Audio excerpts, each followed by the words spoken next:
So today I want to tell you something that most people are completely missing right now. Something hiding in plain sight inside this ceasefire deal that was just announced between America and Iran. Because here is what the media is saying. They are saying America won. They are saying Trump forced Iran to blink. They are saying the Strait of Hormuz is reopening and the war is over. And I want to explain to you step by step, using the same framework we have been building in this class, why that reading is not just wrong. It is the exact opposite of what actually happened. Because if you look at the structure of what Iran just extracted from the most powerful military in the world, after 6 weeks of fighting, the picture looks completely different from what you are being told. And once you see it, you cannot unsee it. So let us begin. First, let me establish something important. I want you to understand how we got here, because context matters. On February 28, 2026, the United States and Israel launched airstrikes on Iran. They killed Supreme Leader Ali Khamenei. They bombed military sites, government facilities, and according to multiple reports, a strike hit an elementary school in Tehran, killing around 170 children. Universities were bombed. The assumption in Washington was simple: strike hard, strike fast. Iran will collapse. Iran will surrender. It will be over in days. That was the plan. That is not what happened. Iran did not collapse. Iran did not surrender. Iran closed the Strait of Hormuz. And that single decision, that one strategic move, changed everything, not just for America, for the entire world. So now let me show you what that actually meant in the real world, because numbers tell the story better than opinions do. When Iran closed the Strait of Hormuz on March 4th, Brent crude oil surged past $120 a barrel. By March 19th, Dubai crude hit $166 per barrel, the highest price ever recorded in history. In California, gasoline crossed $5 a gallon in the second week of March. The International Energy Agency, which represents 32 countries, had to release 400 million barrels of emergency oil reserves just to keep the global economy functioning.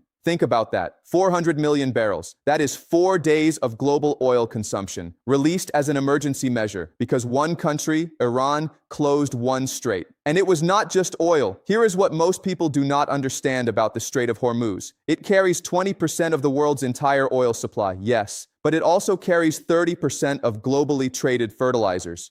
Urea, ammonium, phosphate, sulfur. These are the raw ingredients of the global food supply. When the strait closes, farmers from India to Brazil to Europe face fertilizer shortages. Food prices rise, quietly at first, then suddenly. The IEA characterized this as, and I am using their exact words here, the greatest global energy security challenge in history. The oil production of Saudi Arabia, Kuwait, Iraq, and the UAE collectively dropped by 10 million barrels per day by mid-March. Qatar Energy declared force majeure on all its export contracts. That means Qatar, one of the world's largest LNG suppliers, was legally telling its customers, "We cannot deliver what we promised you." Europe, which was already at 30% gas storage capacity after a brutal winter, watched Dutch gas benchmark prices nearly double. The European Central Bank postponed its planned interest rate cuts and raised its inflation forecast. UK inflation is expected to breach 5% this year, and 70% of the GCC's food imports were disrupted. The Gulf states import over 80% of their caloric intake through the strait. Retailers were airlifting basic food staples. Consumer prices spiked 40 to 120% in some areas. Iranian drones struck desalination plants, the source of 99% of drinking water in Kuwait and Qatar. Cities of millions of people were watching their water supplies come under direct threat. Now, America is the most powerful military in the world. It has 13 aircraft carrier strike groups. It has the most advanced fighter jets, the most advanced missile systems, the largest defense budget on Earth at over $800 billion per year. And after 6 weeks of war, Iran, a country under decades of sanctions, with a fraction of America's military budget, was still standing, still closing the strait, still threatening the entire global economy, still extracting concessions. This is structural fact number one. Air power alone has never, not once in modern military history, forced a determined government to surrender. America bombed North Vietnam for years. Vietnam did not surrender. The Royal Air Force bombed Germany for years in World War II. Germany did not surrender from the air. It surrendered when Soviet and American soldiers were physically standing on German soil. The pattern is absolute. You cannot bomb your way to regime change. America spent 6 weeks proving this ancient military truth all over again. And Trump himself said the quiet part out loud. He said America's core strategic objectives are nearing completion, citing the degradation of Iran's missiles, drones, and navy. But here is what the Pentagon's own assessment said when pressed. Iran's nuclear program is unresolved. Its nuclear ambitions are more accelerated now, not less. Because here is what this war taught every Iranian decision-maker. North Korea has nuclear weapons. North Korea has not been attacked. Iran does not have nuclear weapons. Iran was attacked. The lesson is stark and permanent. This is structural fact number 2. The war did not reduce Iran's nuclear incentive. It eliminated every argument inside Iran against pursuing one. Now let us talk about the ceasefire, because this is where the real story is. On April 7th, just hours before Trump's 8 p.m. Eastern deadline, with Trump threatening to destroy every power plant, every bridge, and every water treatment facility in Iran, something very specific happened. Trump backed down. He did not strike those targets. Instead, he accepted a 10-point proposal from Iran, mediated by Pakistan, and announced it on Truth Social as, and these are his words, a big day for world peace. Let me walk you through what Iran's 10-point proposal actually demanded, because this is the document that ended the fighting, at least for 2 weeks. Iran demanded continued Iranian control over the Strait of Hormuz. It demanded acceptance of its nuclear enrichment program. It demanded the withdrawal of all American combat forces from the region. It demanded the lifting of all sanctions. It demanded reconstruction assistance. It demanded a resolution to Lebanon as part of any final deal. Now read those demands again carefully, because these are not the demands of a country that lost. These are the demands of a country that just demonstrated it can hold the global economy hostage until its adversary is willing to talk on its terms. And here is what makes this moment historically significant.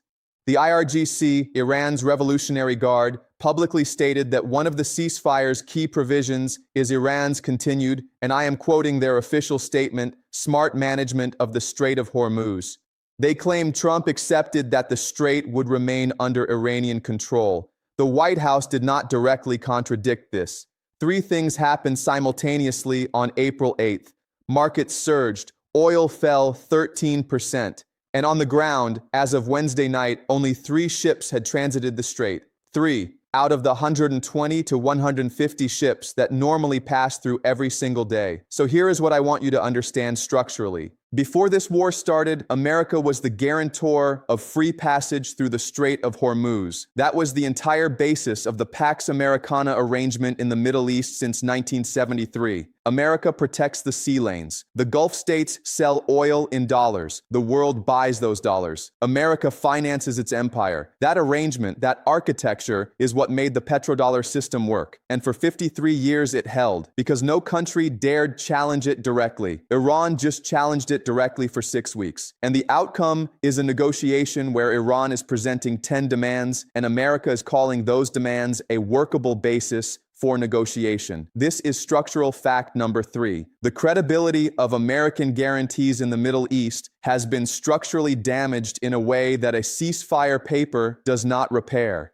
Because every government in the world, every Gulf state, every Asian economy that depends on Middle Eastern oil has now seen something they had never seen before in half a century. They have seen the Strait of Hormuz close. They have seen it stay closed for 6 weeks. They have seen the most powerful military in human history unable to reopen it through force. And they have seen America negotiate with the country that closed it. This matters more than the ceasefire itself, because what these governments are doing right now, quietly, is updating their strategic calculations. Who do they depend on for security? Is America's guarantee worth the same thing it was worth on February 27? And the answer they are arriving at privately is no. It is not. Now, I want to address what is actually happening with the ceasefire right now as of today, April 9th, because this is where the situation becomes even more complicated. Israel refused to include Lebanon in the ceasefire. On the very first day of the 2-week pause, Israel launched its largest strikes on Lebanon since the war began. Israeli forces struck 100 Hezbollah targets in 10 minutes in Beirut during morning rush hour. Lebanese authorities confirmed over 250 people killed,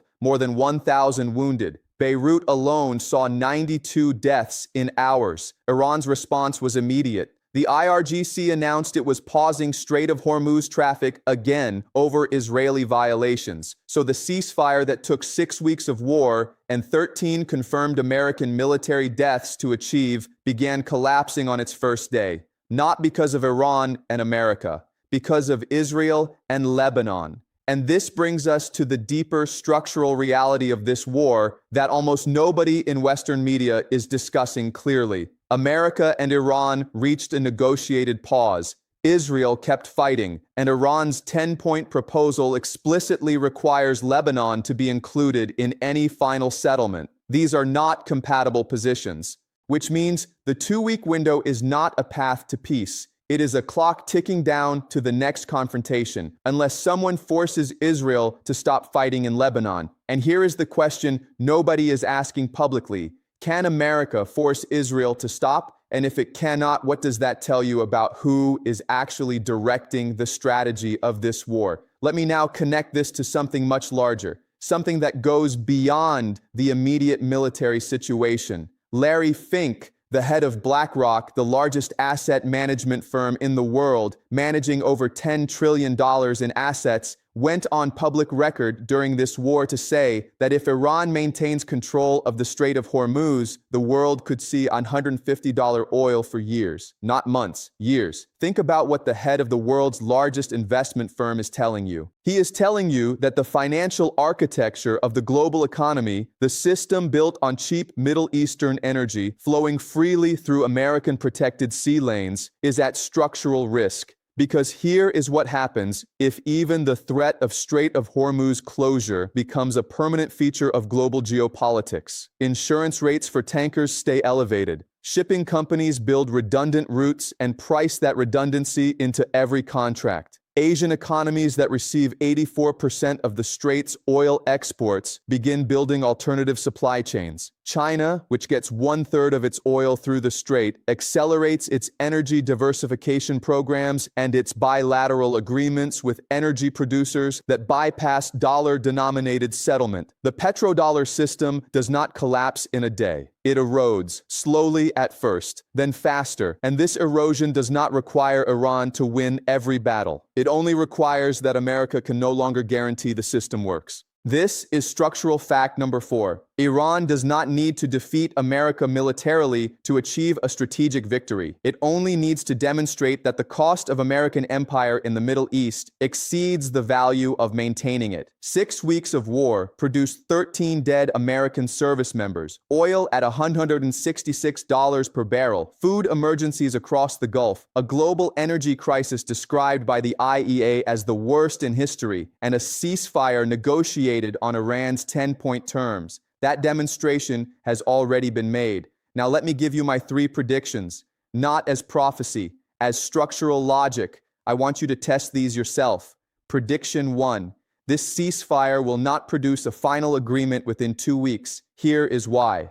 Iran's 10 demands and America's core positions are not compatible right now. Iran demands acceptance of its nuclear enrichment. Trump has publicly stated there will be no enrichment and that he wants Iran to give up its uranium stockpiles entirely. Iran demands withdrawal of all American forces from the region. America's entire regional posture is built on those bases. Iran demands Lebanon be included in any final deal. Israel has already launched massive strikes on Lebanon while the ceasefire was technically in effect. These are not gaps that a 2-week negotiation in Islamabad closes. They are structural contradictions that require months or years of sustained diplomacy to bridge. What the ceasefire does is stop the immediate bleeding and create space. But the Islamabad talks on April 10th with Vance, Witkoff, and Kushner are not a peace conference. They are a crisis management exercise. Prediction 2. Iran emerges from this war with a fundamentally stronger regional position than it entered with, regardless of the military damage it absorbed. And here is the structural logic. Before this war, Iran was a sanctioned, isolated regional power with a contested nuclear program. After this war, Iran is the country that closed the Strait of Hormuz for 6 weeks, crashed the global economy, killed 13 American service members, absorbed American and Israeli bombing, lost its supreme leader, installed a new one, kept fighting, and then extracted a ceasefire on its own 10-point terms. That is the record. That is what every regional government is studying.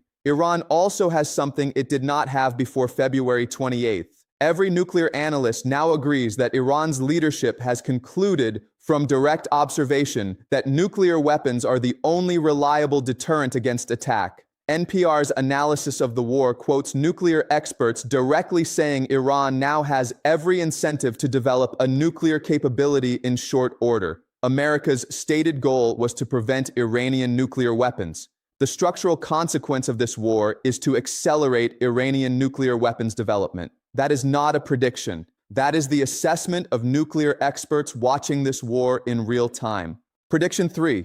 The Strait of Hormuz question does not end with this ceasefire. It becomes the permanent fault line of Middle Eastern geopolitics, because Iran is reportedly finalizing a joint maritime protocol with Oman to institutionalize coordinated management of tanker traffic through the strait. Read that sentence carefully. Iran is not planning to step back from the strait. It is planning to formalize its management of the strait in a standing bilateral agreement with Oman. This would embed Iranian authority over the world's most critical energy choke point into an institutional framework, not a military occupation, but a recognized management role. The IRGC already publicly stated that smart management of the strait is a key provision of the ceasefire. If this maritime protocol with Oman is signed, the Strait of Hormuz moves from being America's protected sea lane to being a jointly managed corridor where Iran has formalized authority. That is a permanent structural shift in the architecture of global energy security. And it happens not through military conquest, but through 6 weeks of war and a negotiated piece of paper. Now let me bring this all together, because there is a pattern here that goes deeper than the current war. I want you to think about Alexander the Great. He conquered Persia in 330 BC. He technically won every battle, but his empire collapsed the moment he died. The Persians rose again under the Parthians and controlled the Middle East for the next 5 centuries. Rome fought Persia for over 300 years and never permanently subdued it. The Mongols conquered Iran in the 13th century and within 2 generations had converted to Islam and become Persian themselves.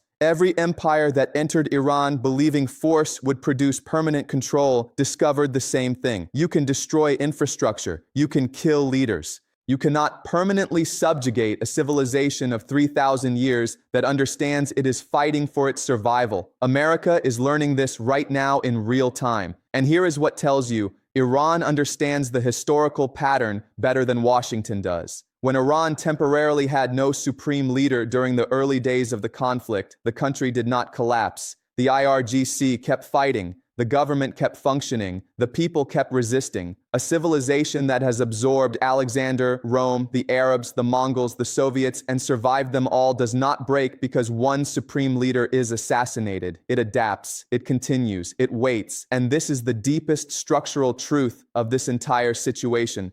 Iran's strategy is not to defeat America in a single decisive military battle. It cannot do that. America's military is simply too powerful for that outcome.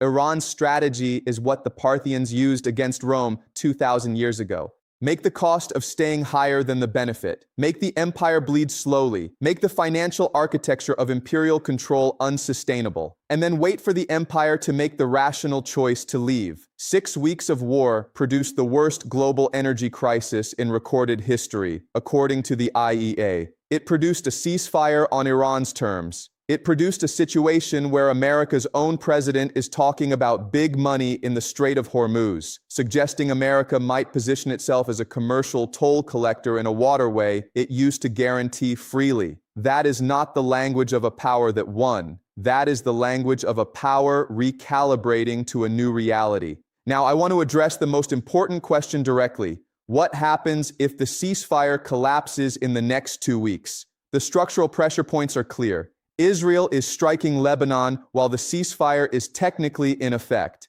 Iran has already paused Hormuz traffic once in response to Israeli strikes on Lebanese civilians. Iran's 10-point demand explicitly includes Lebanon. Israel's position explicitly excludes Lebanon. These are incompatible conditions for a durable peace. If Israel strikes Lebanon again at scale, and it has already conducted its largest Lebanon strikes of the entire war on day one of the ceasefire, Iran faces a credibility test. Does it allow the ceasefire to function while its Lebanese allies are bombed, or does it reimpose Hormuz restrictions? If it reimposes restrictions, the ceasefire collapses. If it does not, it signals that its threats have limits. There is no clean exit from this dilemma, and that is why CSIS, the Center for Strategic and International Studies in Washington, described the ceasefire as masking a far more dangerous reality, with Iran's nuclear ambitions unresolved and a shadow war between Israel and Iran poised to reignite. This is where we are as of today, April 9th. A fragile two-week pause. Talks in Islamabad this weekend. Iran still holding the Strait of Hormuz. Oil still at prices far above pre-war levels. The IATA saying it will take months for jet fuel supplies to normalize even if the strait fully reopens. Lebanon still being bombed, and a nuclear question that both sides are further from resolving today than they were on February 27th. Here is the honest conclusion of this analysis. This war has not ended. This ceasefire is a pause. 2 weeks to negotiate conditions that require months to resolve. And underneath all of it, the structural logic that drove this conflict in the first place remains untouched. America wants zero Iranian nuclear enrichment. Iran's new Supreme Leader has every structural incentive to pursue nuclear deterrence as fast as possible. Those two positions cannot both be satisfied simultaneously, which means the question is not whether this war ends cleanly. The question is how long the pause lasts before the next confrontation begins. The Athens that launched the Sicilian expedition in 415 BC was the dominant city-state in the entire Greek world. It sent its best fleet, its most experienced generals, its most capable soldiers to conquer Sicily. It had overwhelming force on paper. The expedition was a catastrophe. Athens never fully recovered. Its empire declined from that moment forward, not because Sicily was militarily superior, but because Athens overextended, because it underestimated the difficulty of what it was attempting, and because the cost of the failure cascaded through its entire strategic position in ways it could not reverse. America launched this war with the assumption that force would produce surrender. 6 weeks later, oil touched $166 per barrel. The global economy entered crisis, and America is negotiating with Iran on Iran's terms. History does not care about intentions. It only records outcomes. And the outcome of 6 weeks of the most powerful military in the world striking Iran is a ceasefire where Iran retained its nuclear program, retained management of the Strait of Hormuz, and presented 10 demands that America is calling a workable basis for negotiation. That is not a victory. That is a pattern repeating itself one more time. Every empire that attacked Iran died there. Not always immediately, not always dramatically, but structurally, institutionally, strategically. The costs accumulated, the position eroded, and history moved on without them. We are watching this pattern unfold in real time. The question is not whether it continues. The question is whether Washington recognizes it before the next confrontation begins, and whether the 2 weeks starting today produce anything durable enough to change the underlying logic. Based on everything we have studied together, I think you already know what history suggests the answer will be. This is not prophecy. This is structural analysis. Test it against what you are seeing. Question everything I have said. Follow the logic wherever it leads. That is what predictive history is.